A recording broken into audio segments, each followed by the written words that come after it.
Hi guys, ಅನು ರೆಸಿಪೀಸ್ಗೆ ಸ್ವಾಗತ. ಇವತ್ತಿನ special chicken pizza ನೀವು ಹೊರಗಡೆ ಎಲ್ಲ ತಿಂದಿರ್ಬೋದು. ಮನೆಯಲ್ಲಿ ಯಾವ ರೀತಿ ಸುಲಭವಾಗಿ ಮಾಡ್ಕೋಬೋದು ಅಂತ ನಾನು ಇವತ್ತು ತೋರಿಸ್ಕೊಡ್ತಾ ಇದ್ದೀನಿ. ಬನ್ನಿ ಅದಕ್ಕೆ ಏನೆಲ್ಲ ಪ್ರಿಪ್ರೇಷನ್ ಮಾಡ್ಕೋಬೇಕು ಅಂತ ನೋಡ್ಕೊಳ್ಳೋಣ. ಇಲ್ಲಿ ನಾನು 2 ಕಪ್ ಆಗುವಷ್ಟು ಮೈದಾ ಹಿಟ್ಟನ್ನು ತೊಗೊಂಡಿದ್ದೀನಿ. ಅದಕ್ಕೆ ಸಕ್ಕರೆ ಪುಡಿನ ಹಾಕ್ತಾಯಿದ್ದೀನಿ. ಸಕ್ಕರೆ ಕೂಡ ಹಾಕ್ಬೋದು, ಸಕ್ಕರೆ ಕರಗಕ್ಕೆ ಟೈಮ್ ತೊಗೊಳುತ್ತೆ ಅನ್ನೋ ಕಾರಣಕ್ಕೆ ನಾನು ಸಕ್ಕರೆ ಪುಡಿನ ಯೂಸ್ ಮಾಡ್ತಾಯಿದ್ದೀನಿ. 1 ಟೀ ಸ್ಪೂನಷ್ಟು, 1 ಸ್ಪೂನಷ್ಟು ನಾನು ಈಸ್ಟನ್ನು ಹಾಕಿದ್ದೀನಿ. ನಂತರ ರುಚಿಗೆ ತಕ್ಕಷ್ಟು ಉಪ್ಪನ್ನು ಹಾಕಿ ಡ್ರೈ ಮಿಕ್ಸ್ ಮಾಡ್ಕೋತಾ ಇದ್ದೀನಿ. 1 ಟೀ ಸ್ಪೂನ್ ಆಗುವಷ್ಟು ರಿಫೈನ್ಡ್ ಆಯಿಲ್ ಹಾಕ್ತಾಯಿದ್ದೀನಿ. ಯಾವುದಾದ್ರೂ ಆಯಿಲ್ ಯೂಸ್ ಮಾಡ್ಬೋದು. ಸ್ನೇಹಿತರೆ, ಇಲ್ಲಿ ನಾನಿವತ್ತು ಚಿಕನ್ ಪಿಜ್ಜಾಗೆ ಈಸ್ಟನ್ನು ಯೂಸ್ ಮಾಡಿ ತೋರಿಸ್ಕೊಡ್ತಾ ಇದ್ದೀನಿ. ಲಾಸ್ಟ್ ಟೈಮ್ ನಾನು ವೆಜ್ ಪಿಜ್ಜಾ ಮಾಡಿ ತೋರಿಸಿದ್ದೆ, ಅದರಲ್ಲಿ ಈಸ್ಟ್ ಬಳಸಿರಲಿಲ್ಲ. ಬೇಕಿಂಗ್ ಪೌಡರ್ನ ಯೂಸ್ ಮಾಡಿದ್ದೆ. ಆ ವಿಡಿಯೋ ನೀವು ನೋಡಿಲ್ಲ ಅನ್ನೋದಾದರೆ ನಾನು ಡಿಸ್ಕ್ರಿಪ್ಷನ್ ಬಾಕ್ಸಲ್ಲಿ ಲಿಂಕ್ ಕೊಟ್ಟಿರ್ತೀನಿ, ಅಲ್ಲಿಂದ ನೀವು ನೋಡ್ಬೋದು. ನೋಡಿ, ಈ ಹಂತಕ್ಕೆ ಕಲಿಸ್ಕೋಬೇಕು. ತುಂಬ ಗಟ್ಟಿ ಕಲಿಸ್ಕೋಬಾರ್ದು, ಈ ರೀತಿ ಸಾಫ್ಟ್ ಆಗಿರಬೇಕು, ತುಂಬ ಮೆತ್ತಗಿರಬೇಕು. ಆ ಥರ ಕಲಿಸ್ಕೊಂಡು ನಾನು ಮತ್ತೊಂದು ಬಟ್ಲಲ್ಲಿ ಸ್ವಲ್ಪ ಎಣ್ಣೆ ಹಚ್ಚಿ ಆ ಹಿಟ್ಟನ್ನು ಹಾಕಿ ನೆನೆಯಕ್ಕೆ ಬಿಡ್ತೀನಿ. ಅಟ್ಲೀಸ್ಟ್ 1 ಅವರ್ ಆರ್ 2 ಅವರ್ ನೆನೆಯಲೇಬೇಕು. ಇದು ಹಿಟ್ಟು ನೆಂದಾದಮೇಲೆ ಡಬಲ್ ಸೈಜಿಗೆ ಬರುತ್ತೆ. ಆ ನಂತರ ನಾವು ನೆಕ್ಸ್ಟ್ ಪ್ರೋಸೆಸ್ನ ಸ್ಟಾರ್ಟ್ ಮಾಡಬೇಕಾಗತ್ತೆ. ಹಿಟ್ಟನ್ನು ನಾನು ನೆನೆಯಲಿಕ್ಕೆ ಬಿಡ್ತಾ ಇದ್ದೀನಿ. ನೆಕ್ಸ್ಟ್ ಇವಾಗ ನಾವು ಚಿಕನನ್ನು ರೆಡಿ ಮಾಡ್ಕೊಳ್ಳೋಣ. ಇಲ್ಲಿ ನಾನು ಒಂದು ಬಾಣಲೆಗೆ ಸ್ವಲ್ಪ ಎಣ್ಣೆಯನ್ನು ಹಾಕಿ ಬೋನ್ಲೆಸ್ ಚಿಕನ್ನ ತೊಗೋಬೇಕು. ಈ ಥರ ಸಣ್ಣದಾಗಿ ಕಟ್ ಮಾಡಿ ಎಣ್ಣೆಯಲ್ಲಿ ಹಾಕಿ ಫ್ರೈ ಮಾಡ್ಕೋಬೇಕು.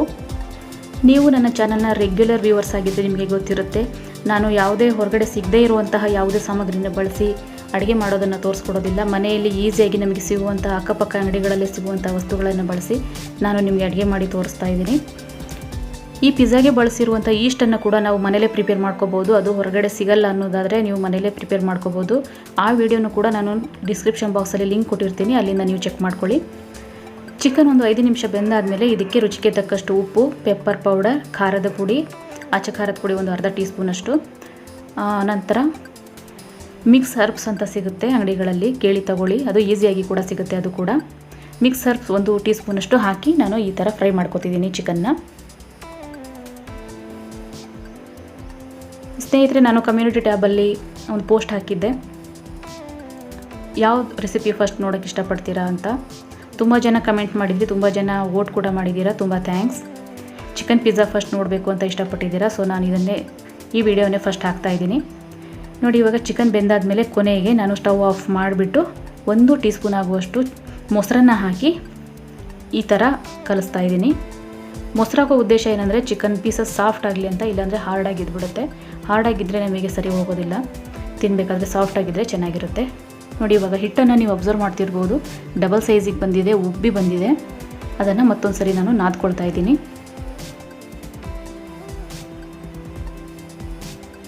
ಅದರಲ್ಲಿ 2 ಭಾಗನ ಮಾಡ್ಕೋತಾ ಇದ್ದೀನಿ. ಯಾವುದಾದ್ರೂ ಒಂದು ಪ್ಲೇಟ್ ತೊಗೊಳ್ಳಿ ನೀವು. ಮನೆಯಲ್ಲಿ ಯಾವುದಿದೆಯೋ ಅದು ಇದೇ ಥರ ಪ್ಲೇಟ್ ಬೇಕು ಅಂತೇನಿಲ್ಲ. ನಾವು ಪಾತ್ರೆಗಳ ಮೇಲೆ ಏನು ಮುಚ್ತೀವಿ ಆ ಥರ ಪ್ಲೇಟ್ಗಳು ತೊಗೊಂಡ್ರೂ ನಡೆಯುತ್ತೆ.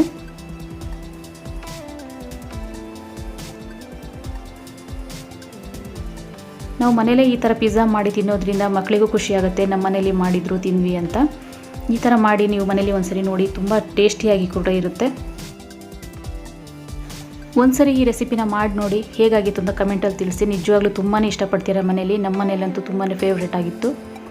ನೋಡಿ, ಈ ಥರ ಹಿಟ್ಟನ್ನು ಅಗಲ ಮಾಡಿ ಎಳ್ಕೊತಾ, ಕೈಯಿಂದ ಎಳ್ಕೊಂಡು ಅಗಲ ಮಾಡ್ಕೊತಾ ಬರಬೇಕಾಗತ್ತೆ. ನೋಡಿ, ಈ ಥರ ಅಗಲ ಮಾಡ್ಕೊಳ್ಳಿ. ಸ್ವಲ್ಪ ದಪ್ಪನೇ ಇರಲಿ ಹಿಟ್ಟು. ಎಡ್ಜಸ್ ದಪ್ಪ ಇರಲಿ, ಮಧ್ಯದಲ್ಲಿ ಸ್ವಲ್ಪ ತೆಳುವಿದ್ರೆ ಸಾಕು.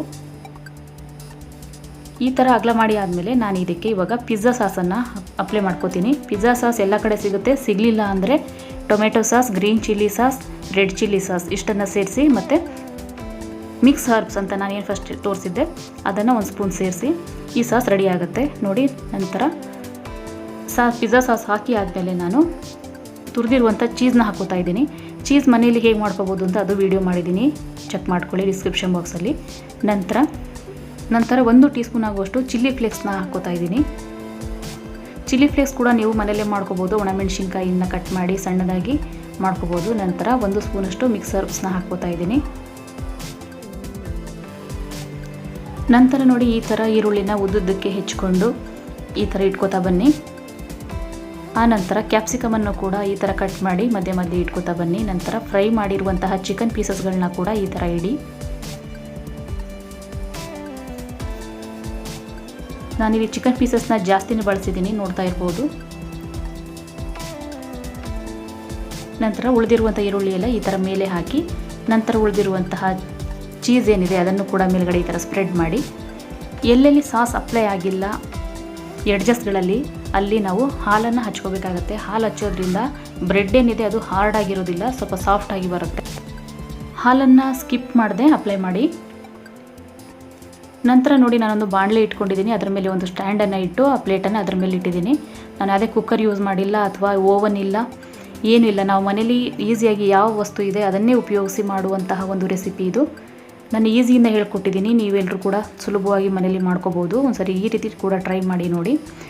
ಈ ಥರ ಒಂದು ಬಾಣಲೆಯಲ್ಲಿ ಹಾಕಿಟ್ಟು 5ರಿಂದ 10 ನಿಮಿಷ ಮೀಡಿಯಮ್ ಫ್ಲೇಮಲ್ಲಿ ಅಥವಾ ಸಿಮ್ಮರಲ್ಲಿ ಬೇಯಿಸಿ. ನೋಡಿ, ಇವಾಗ ಚಿಕನ್ ಪಿಜ್ಜಾ ರೆಡಿ ಆಗಿದೆ. ನೋಡ್ತಾ ಇರ್ಬೋದು ಯಾವ ಥರ ಬಂದಿದೆ ಅಂತ. ಒಂದು ಸ್ಟಿಕ್ಕನ್ನು ಹಾಕಿ ನೋಡಿ, ಸ್ಟಿಕ್ ಮೇಲೆ ಹಿಟ್ಟು ಅಂಟಲಿಲ್ಲ ಅಂದರೆ ಬೆಂದಿದೆ ಅಂತ ಅರ್ಥ. ಈಗ ಚಿಕನ್ ಪಿಜ್ಜಾ ರೆಡಿಯಾಗಿದೆ, ನೋಡ್ತಾ ಇರ್ಬೋದು. ಒಂದು ಕಟ್ಟರಿಂದ ನಾನು ಕಟ್ ಮಾಡ್ಕೋತಾ ಇದ್ದೀನಿ, ಪಿಜ್ಜಾ ಕಟ್ಟರ್ ಇದು. ನಿಮ್ಮ ಹತ್ರ ಇಲ್ಲಾಂದರೆ ಚಾಕುಯಿಂದ ಕೂಡ ಕಟ್ ಮಾಡ್ಕೊಳ್ಳಿ. ನೋಡ್ತಾ ಇರ್ಬೋದು ಯಾವ ರೀತಿ ಬಂದಿದೆ ಅಂತ. ಚೀಸ್ ನಿಮಗೆ ಜಾಸ್ತಿ ಇಷ್ಟ ಇದೆ ಅನ್ನೋದಾದರೆ ಜಾಸ್ತಿ ಕೂಡ ಹಾಕ್ಕೊಳ್ಳಿ.